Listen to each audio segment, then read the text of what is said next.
Say, for the sake of argument, you're the kind of progressive lefty with a platform who gets a share of harassment, seasonal or perennial, from reactionaries.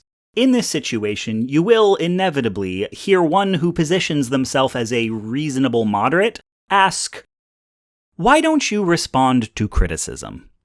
There's a lot going on in that question, more than is immediately obvious, and it's worth understanding. First, is that the question is not only directed at you. It exists as a marker, showing up in your Q&As, your comment sections, your Twitter threads, to imply to anyone paying attention to you that there is some wealth of legitimate criticism that you have long ignored. There may well be a specific point this person is referring to, but it's often left unspecified or generalized, so that the content and the quantity of the criticism is left to audience imagination. It is meant to publicly undermine your legitimacy.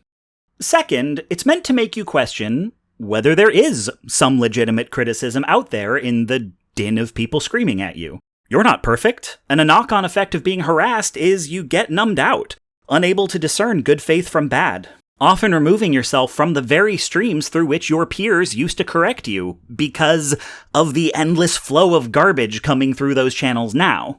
But the only way to verify the ambiguous claim that there is some criticism worth responding to is to once again strap on waders and climb back in, which is often what your critic really wants. Third, well, the question isn't really, why don't you respond to criticism? Odds are you do respond to some criticism. People in your position are often addressing or preempting criticism all the time, arguably too much. No, what this non-specific question is really asking is, why don't you respond to my criticism? They'll let it sound like you've been ignoring everyone, but they mean, why are you ignoring me? They're going to insist you owe them a response, that their critique, regardless of your opinion of it, is valid and demanding of immediate attention. Odds are there are dozens of people saying the same thing, all at the same time. Fourth, odds are good that you have in fact addressed their specific complaint, but not in a manner they will accept. This one person's criticism is likely not unique. You may have covered it somewhere in your output purely because you know what kinds of arguments are getting thrown at you, and you're just covering your bases. There's a decent chance your critic doesn't actually consume enough of your work to have seen it, but it's maybe even more likely that they are fully aware of your counter-argument. Maybe one of your fans directed them to it, but they don't consider a response legitimate unless it is directed at the critic. Covering it in a different context or on a different platform doesn't count. They are owed a statement they can respond to directly because they want the argument to continue. So really the question is, why don't you respond to my criticism on my terms? Finally, even if you did respond to them by name, it's likely your response would still be disqualified. If you were to summarize their argument in any way, they would claim you are building a straw man. If you isolated any specific critique or pointed to the cruelty that accompanied it, they would claim you're cherry-picking. You must, it seems, first present the criticism full and unabridged before you may respond to it, which is to say, the only correct way to respond to criticism is to platform the critic. And there are dozens who expect this of you, who will tear into you for not addressing in meticulous detail every single critique they have ever tossed your way, and in the same breath make fun of you for talking too much. Because they don't want to move on from why don't you respond to criticism. As a rhetorical tactic, it's pretty ace. To announce before the argument is even stated that it is thus far undefeated? Mwah!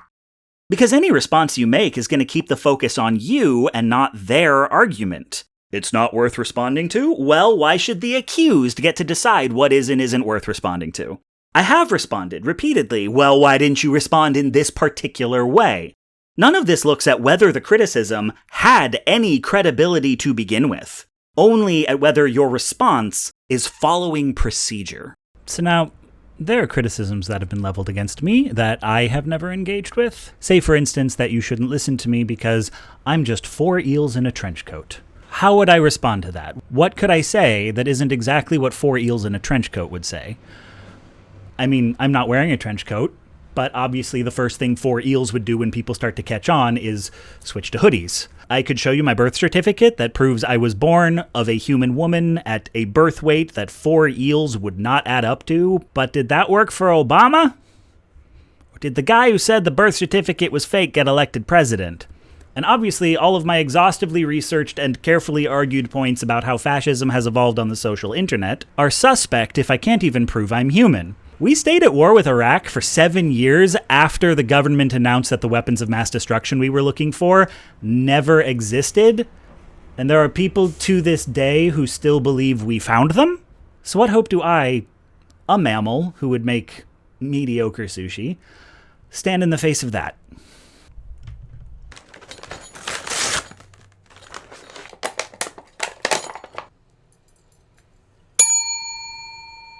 So, if you ever see this claim out in the wild, why haven't you responded to blank? Ask yourself, do you know what blank is? Do you yourself agree it's a valid question?